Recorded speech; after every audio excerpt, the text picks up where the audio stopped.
Ein Gimel and Beis on the bottom. 3 lines from the bottom. Nemon balamekach balmekach v'omer l'zeh mochati l'zeh macharti. Spoke about this on Friday. We left off. Seller is believed to say, I sold it to Reuben. Although both Reuben and Shimon are fighting over the object, who purchased it? The seller is able to what?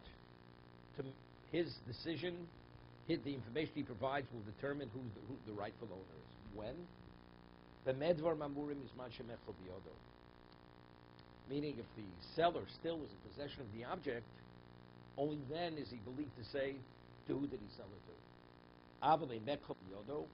Let's say they're ready, the object is no longer in his possession. He's not believed any longer. Okay? Well, it depends. It depends. See the moment. Well, that's the mission. That's the mission in the Mitzvah. That's either be because they found it, or they purchased it and they're both holding on to it. They're fighting who paid who did he agree to sell it to. And as we'll see in the Gemara says both of them put the money on the counter, but factually initially he only agreed to sell it to one of them. So the question is, do we trust the accuracy of his recall that it's this one and not that one? So we say, as long as he's in possession of it, we believe him. But once he's no longer in possession, ain't money. So the question, what do we see? Who's the one who actually gave him the money? Right? And that will cause him to maintain his cognizance and his memory who actually sold it to. He took money from both of them. What does it mean he took money? Both of them gave him money. Both of them initially came, but he knows in his mind he agreed to sell it to one the other, but they both put money in his hand.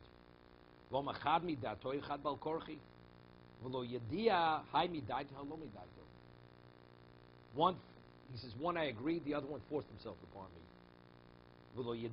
Rashi says, and we're not sure which one he agreed and which one he didn't agree. Meaning, because the money was given by both of them, we can't rely on the accuracy of his memory that his recall is accurate.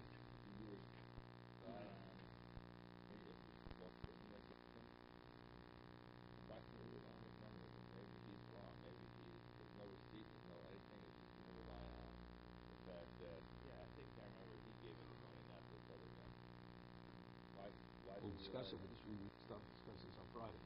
Now, we discussed this. When we say that I made him yakum, need 2 witnesses. That's extracting. See, Rashi's learning that, and Tosas will cite Rashi, what do you believe in if he did not give the object yet? Why?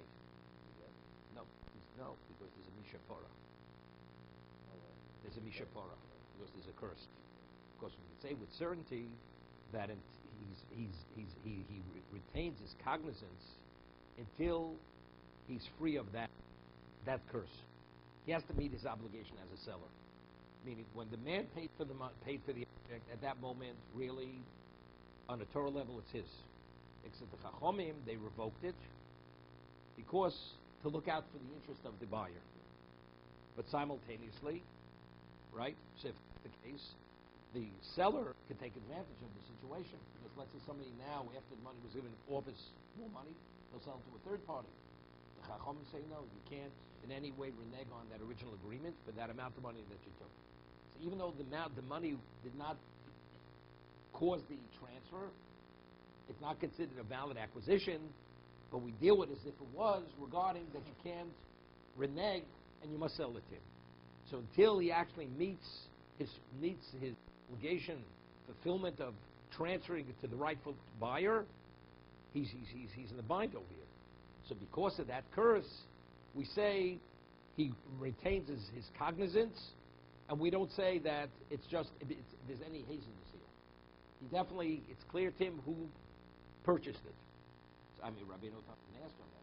When you see Tosef, but still, how does he believe? Factually, it's It's not Eidim, right? He's only an Eid Echad. Why should he be believed? Eid Echad is not believed when it comes to monetary. That's Rabbi Natam's question on Rashi. So we said Friday that Rashi's position is that the only time Eid Echad is not believed by Mammon, that's when you want to extract money from a person.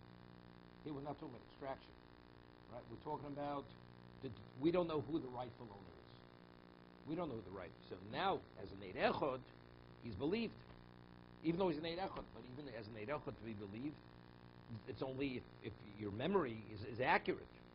But if once you're removed from it and you no longer have the object, we're concerned maybe your memory is not that accurate. So therefore, we can't trust you. We can't trust your memory. Someone says, but actually, if only one gave money, that would cause you to retain that accuracy of memory on that. So you're not able. You don't recall which one you gave it to, which one gave it to you, which one you did not. Therefore, we can't rely on your testimony even as an Eid Echad. No.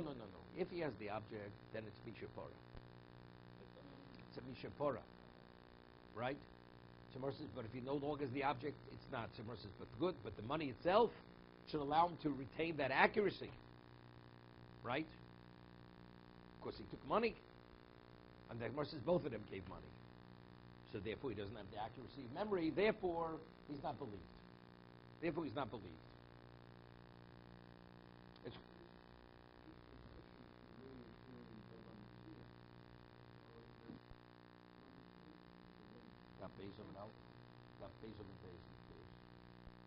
okay. Similar. The midwife, when we have machlok. If she's in the room,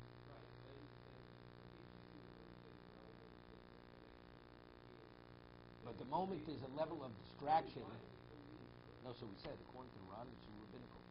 She's not believing. We have nothing. There's no other way to know.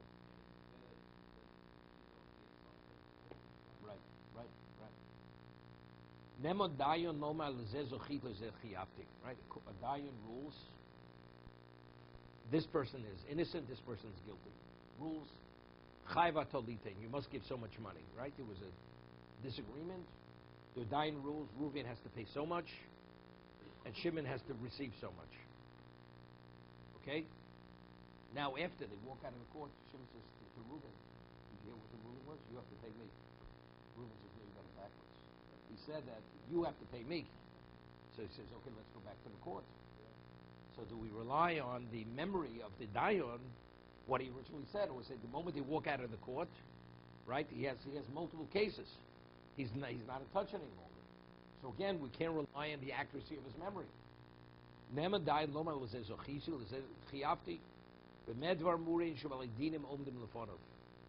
the defendants are still before the judge after he gave the ruling, he's believed. But if they're no longer in his presence, they left, and then they return afterwards. Just like as the seller. Okay? Somewhere asks, so Rashi explains when he gives his ruling, he writes up a document and he gives it to that person, indicating that he has the right to collect. So, say, produce the document. That's Gemara's question. So, what's even the question here? Whichever one was found innocent, he has documented to the court that he has a right to collect. Right.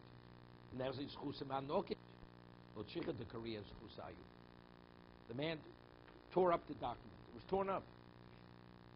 Someone says, let the dayan, let him rejudge the case. Let them present their positions again. He'll rejudge it. And as a result of that, it will be the same judgment. Do you see something interesting here?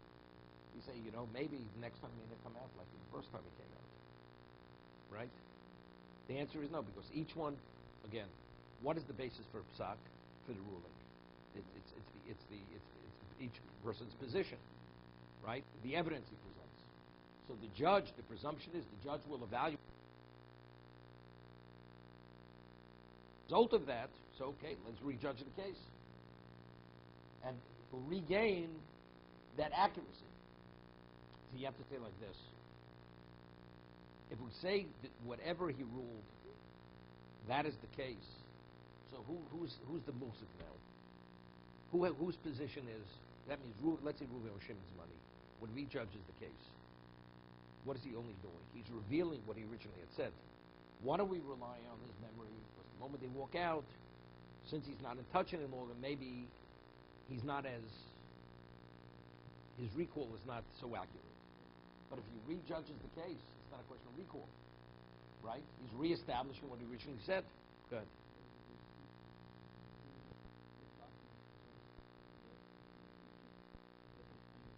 There's no court document. It was destroyed. The document was destroyed. We're just saying the document was destroyed. If the document destroys his house, he says, good. What do we leave it? It should be a dispute. Rejudge the case. And by rejudging the case, you'll know exactly who was innocent, who was guilty. Right?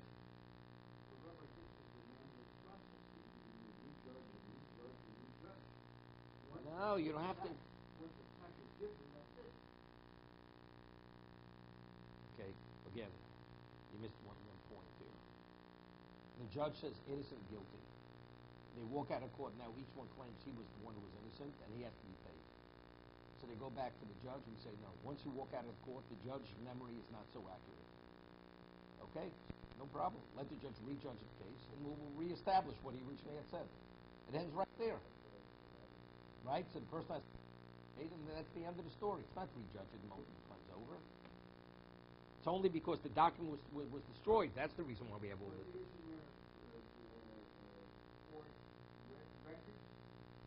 No court records.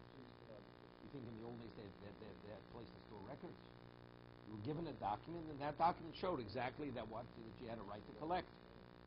Now, it's interesting. The Chofetz Chaim. Nothing.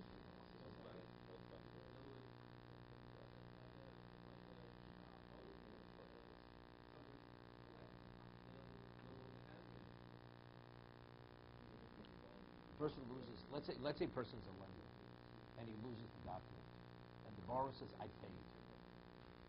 People pay. I mean, just because you say you lost it, maybe you return it to the borrower, right? Here, factually, the judge gave a ruling. Each one claims the ruling was in his favor. Okay, so something we're able to determine, resolve it. Let the judge rejudge the case. Okay, now seemingly it's a little difficult. The Chofetz Chaim says in Chofetz Chaim,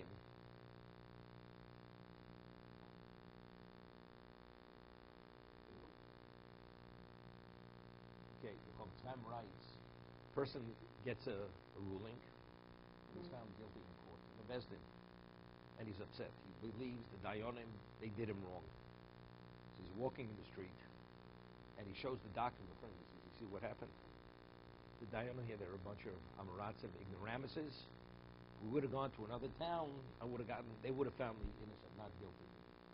And his friend looks at the document, reads through the document. He has a document. And the person, when he reads what they wrote there, he keeps shaking his head. It's just unbelievable what they ruled. You should have been found innocent, and he's giving right to this person who claims that he was wronged. So the Chofetz Chaim writes, firstly, since when is das bal about the das? Right? Just because in the market that may be law, but within halacha, that may not be the halacha. The dayan everything's based on Torah knowledge. That's firstly. Secondly, he says something interesting, and that's what has relevancy. He says, very often after a person, it's like a person goes on an interview for a job, and afterwards he has the interview, he feels he should have presented himself better, in a better way, right? So he says it's possible that factually he's found whatever was, when he explained why he should be innocent to this person, he's saying things now which he didn't say before the court. He didn't say that before the court. It's only after he was found guilty he realized he should have said something else. That's what he's sharing with this person.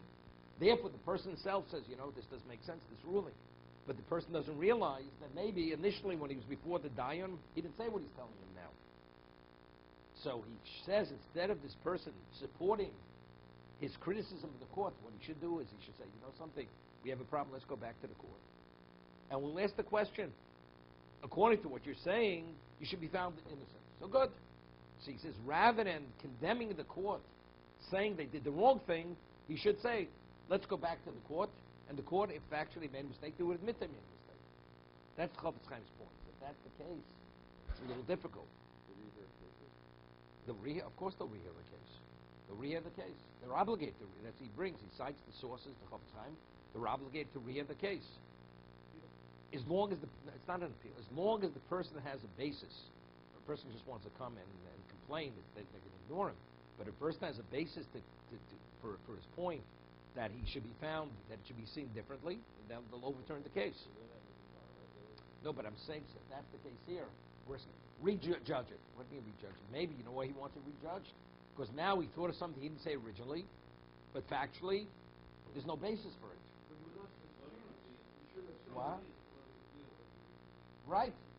Based on what he originally said, he was found guilty. Now he realized if he would have said something else, how do you trust him? Right? You don't lose. You don't lose.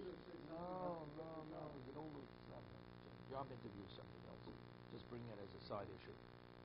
But it's the same thing over here. So here, what are we going to talk about now? Right? Right?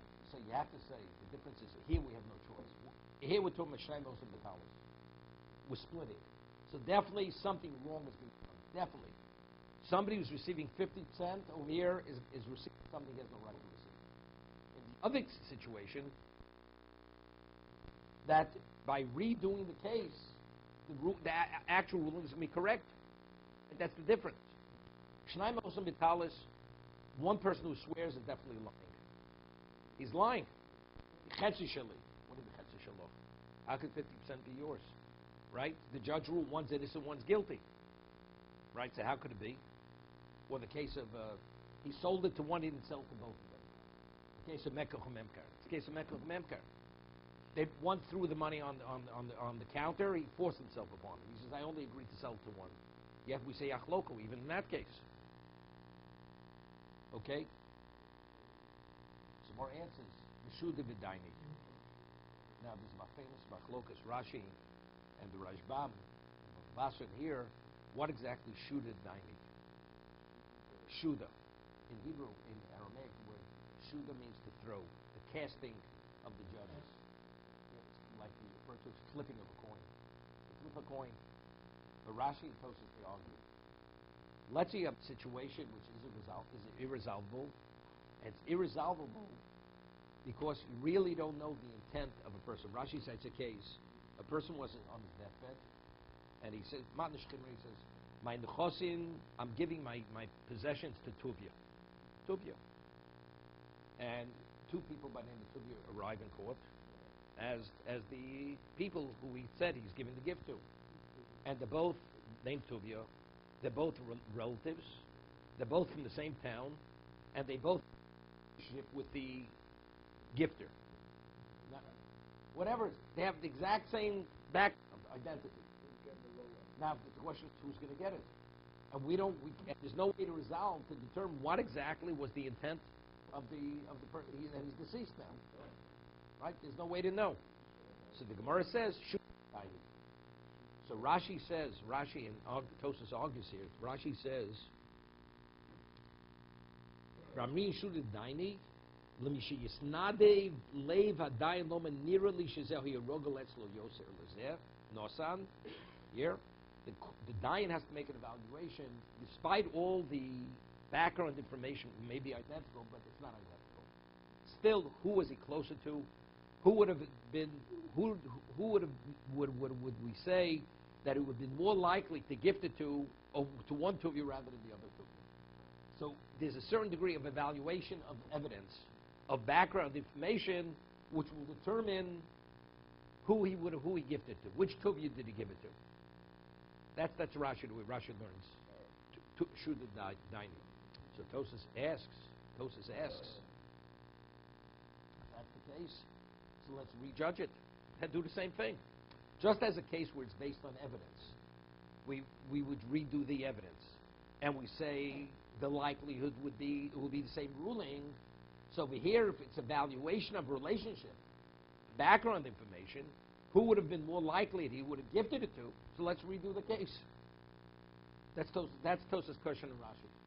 If Shuda Daini there's an element of evaluation, of evidence or relationship, so let's do the case. The Gemara asks the question, why don't we redo the case? The Gemara says we're speaking about a case of Shuda Daini. So you're not able to redo the case. If it would be just based on evidence, we would redo the case. It's based on evaluation. If it was based on evaluation, That's what Rashi said. so if that's the case, let's redo the case again, exactly like the previous case. It's not based on any kind of evidence. It's based No, but it's evaluating relationships. That's the point of evidence,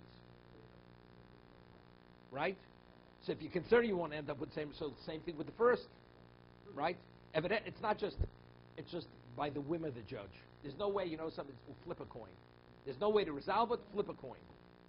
We're not going to do that, right? There's a certain element of evaluation of background information. Okay, so let's redo it. Therefore, Tosas rejects Rashi. So therefore, he shows what is Shuda Daini, and it's Tosim Bava Basra. Shuda Daini means it's whatever the court decides based on nothing. Lamana Sholem, we have to make a decision, flip a coin, best man wins, and that's the way it is. Whatever God wants, that's going to be the outcome of the case. That's the Rashbam, that's Rabbeinu Shmuel. Why should they split it? Because he meant one, he didn't mean both. First, no, because it's no worse than, okay, you see, it's interesting. Tosei is a question in Bavlitzia, Shnai Mosim B'Talis, you say Achloku. So Tosei asks from the Gemara of Bava Basra, there's a case of what? How Arva there's a boat. Two people are fighting over a boat. Right? So we say, Kol Dolam Gava. Right? Two people, when they go down to their huts of beer, there's a ocean liner. Each one claims it's his ocean liner. Okay? So they slug it out. Kol Dolam Gava. Okay? That's the halacha. We don't say they split the boat. So why by Shnei Mosim B'Talis do we say they split the talis? Why don't we say Kol Dolam Gava? There's no possession of it. Well, so wait, I want to hear Moshe's answer. And I have a boat, you sell the boat. What you do? You cut the suit in half? Okay? It's like a child with Shlomo Melech. Cut the baby in half. Okay? So the Gemara says, no, you're dividing the value of the item. The garment, so divide the boat. So Tosas answers no. That over here, they're both Muzaki. Right? They're both holding on to the talis. The court can't rule, let the better one, fight it out, let the better one win. Because if one takes away from the other, he's a thief. Because based on what the court sees, each one is muzik. Each one is in possession. So how can we give a ruling you have a right to steal? Just because physically you're able to take it away from the other one. But by the case of the boat, maybe neither own the boat. For all we know, the boat could be hefker. They may be partners, they may not be partners, it may be third parties, it may be ownerless. So you know what I'm saying? Let the best man win. That's it. They fight it out. Why can't you say that about the talent? No, because they already took possession. They're holding it. Why can't you say the little rowboat and one's fully one and No, that's not the case of the boat. That's not the case of the boat. The case of the boat is they're both screaming, I claim it's mine, he claims it's his. They're not muvzokim. They're not in physical possession of it. So because nobody said, therefore, let the best man win. We say, fight it out. No, and admitting themselves. They themselves don't know. Two of you left. They got a call. They go down to the lawyer's office, right? Definitely, because he meant one. He definitely meant one, not the other. Right? So, of course, we're not going to say split. Why should we say split? He meant one, not the other. So how do we resolve it? Well, we say Shuda Daini. So Rashi learns the way he learns. Coin. Right? Let the best man win, and whatever's meant to be is going to be. So Tosim of Bashi is a phenomenal question. On the Rashbam, he asks on himself. He asks that because he favors the Rabbeinu Shmuel. He asks if that's the case, a halacha, a dain is not permitted to take shochet, bribery. So if we say that it's based on the bias of the judge, that the impartiality judge will determine that's the basis of the ruling of psak. Okay, so we understand why the judge can't take shochet. According to Rashi, It has relevance to evaluation of background and evidence in relationship. So of course he can't take it. He can't take shochet. He can't take bribery. But in our situation here, it's unrelated to his evaluation of anything. The case of two tubias. It's a flip of a coin. So even if he's not impartial, it's irrelevant. Because it's not based on his evaluation of anything. So let one of them give him something. He says, no, rule in my favor. Doesn't mean flip of a coin. Whatever he wants to do, he does. Because there's no basis to go on. They both have relevance. We can't make determination. No, something. I'll cut you in a quarter of the deal. You have a quarter of the gift. That's it. That's Tosa's question. The Tosa says a phenomenal answer. Now, Shuda the dining is a psak of Bezdin. The ruling of Bezdin. What's a Bezdin? A Bezdin is comprised of legitimate judges. The moment the judge takes shochet, he's not a judge anymore. It's not a Bezdin. So if that's the case, it's a catch-22 here. You understand? So therefore, as a result of that, he can't take shochet. Because Shuda Daini is a psak of Bezdin. Okay? Bottom line is that it's not definite. It would be definite 100% based on evidence, hard evidence that they have. Then it would work. We could go back and judge and it's not a definite outcome. Either it's this or that. Okay.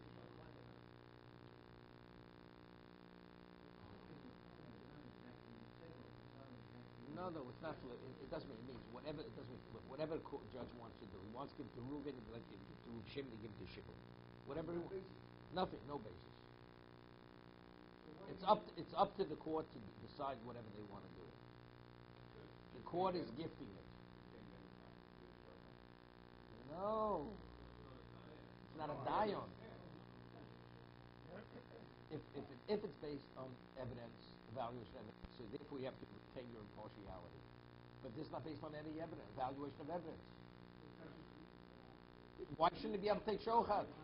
Not one of the defendants give shochet. The answer is because they're not a court. The moment they take shochet, they're not a court. Yeah, but he has to give the psak. The psak's not a valid psak. Because he's not a dine any longer. Same thing, no. By regular judges, I'll pay you next week. I got to collect before we divide. Okay. Okay. When it comes to collect, he says, you're not a Exactly. Sure. But at the time you give him Now you understand how David keeps his word. Okay. Okay. Omer Rab Nachman, Shlosha Nemonin, Ala Bechor. The three people who believe regarding the status of a Bechor. The firstborn, Elu Chayo, right? We discussed this earlier. The midwife who's there, born, questions who came up first. She's believed that we said as long as she doesn't leave the location, she's believed to say that what? That this is the firstborn. So that child will get Pishnayim. Aviv, Imo. The father, the mother. Father's believed to say this is my firstborn. The mother, we'll see. Chayil Alter. The midwife, it's only immediately. Meaning, as we discussed earlier, as long as she didn't leave the location, she's believed. The moment she walks out of the room, comes back, she's no longer believed. Imo Kol Shiva. The mother only up to the bris. Because the mother, the child is continuously with the mother. There's no detachment. She's no worse than what? Than the midwife. Okay? Other than the father's always believed. And it's based on the Sakosu. Father, the Torah says Yakir. Kiddushin, Yakir, Yakirenu. Yakir, Yakirenu. The Torah reiterates Yakir. He's believed, and even Lacherim. That a father's believed to say, this is my firstborn. We'll see them. It's not only regarding Pishnayim, even to determine the other children of Mamzerim. Tosis learns, what about a person who has 8 children? There are 8 children in the family. He says, number 6 is my Bechor. So, number 6 is the Bechor. So what happened to the first 5? Who fathered those children? So in essence, he's causing them to be considered mamzerim. And he's believed. Like, the Torah says, well, he's believed. Say, because the Tosas asked, why shouldn't he be believed? Why? It's his money. Why shouldn't he be believed to say who's the Bechoris? If it's purely limited to a monetary situation. But somehow, if he says he doesn't know, he doesn't know. How does he know? He says he knows. No. Of course there has to be. There's no way he can know. We know. We give him back. Based on ages. Only based on age. Based on because he knows. So he says, I know the 6th child is my Bechor. That means he's saying the first 5, I've never fathered those children. See, normally we say, maybe to change a person's pedigree, you need 2 witnesses. But since this is a direct consequence of where the Torah says he believed, he's believed. We'll see. No, well, we could say they were raped. She was raped, but let's see. Rabbi Yehuda says, just as you believe to say, this is my son, the Bechor, kach neman loma zeb ben grusha ben chalutza. Right? It's my Bechor, and he says, my child is not a legitimate Kohen. He's a Kohen. He says, it's my son from ben grusha ben chalutza. Even though we normally say, Eino Damei Smatz Rasha. Right? First, Eino Damei Smatz Rasha. He's not believed to incriminate himself. Here he's saying he violated the law of marrying a child from a woman that's not permitted to. In addition, he's changing the pedigree of a child. The child has cheskes kashrus, right? He's a Kohen. All of a sudden now he's coming, presenting, he's changing his status. Maybe shouldn't believe, based on Yakir, he's believed. Even to say, Yakir ki Yakir Renu.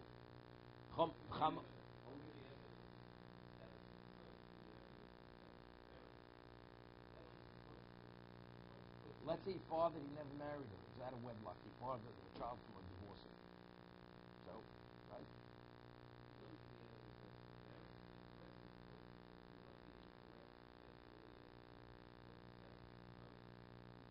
Well, of course. Ben Grusha means that. It's one and the same. One and the same. Ben Grusha means I fathered that child from a Grusha. Or a Chalutza. That's what he's saying. Although, what is Ben Grusha ben Chalutza? It's my son from a. That's Yakirin Lacherin. It's not only to identify the child as my child, it's regarding what's his status versus others. That means if it's a woman, a girl, she's not permitted to marry a Kohen. That's Lacherin. Because that's the Yakirenu. That's the Yakirenu. Right? You're right. If you say, Eino the Meismatzu Rosho, he'd be believed. It's my son, but you're not believed on the second half. But it says Yakir, the Torah reiterate, Yakir Yakirenu. He's believed to say it's my child, Yakirenu Lacherin. Even regarding the status regarding someone else. It's my daughter, but it's my daughter that was born from a Grusha. So if that's the case, she's a Chalola. If she's a Chalola, she's not permitted to marry a Kohen. Right? That's the halacha. Chomom Ein Nemon. He's not believed.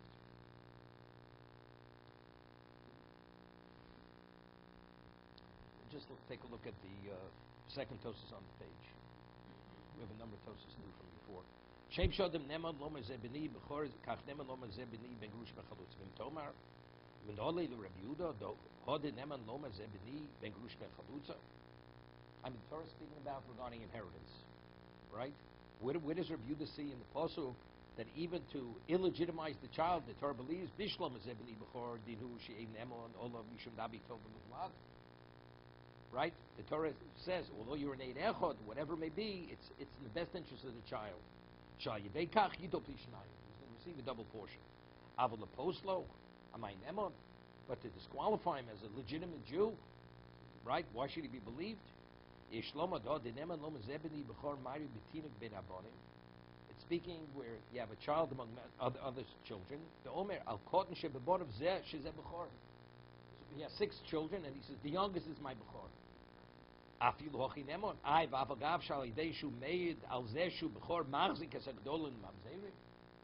If he's the youngest, it's his only child, so where did the other first 5 come from?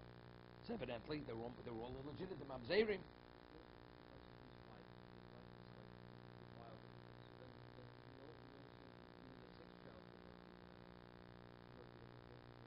Bechor has nothing to do with it. It says, Benas, why can't it be Bechor? Bechor is the firstborn. So what? a mamzer could be a bechor. First, he's not a mamzer, and he's not a kohen. He's not a kohen. First five mamzer. So therefore, what? Why is he a mamzer? Okay, a woman commits adultery, then she has a legitimate relationship. That means, as the first children of mamzerim, the legitimate relationship. What's mamzerim? What does one thing have to do with another? That it's by a kohen. Defilement has to do with a kohen. The children would be chalolim. Has nothing to do with mamzer. Mamzer is only if it's a union that's incestuous or adulterous. Otherwise, of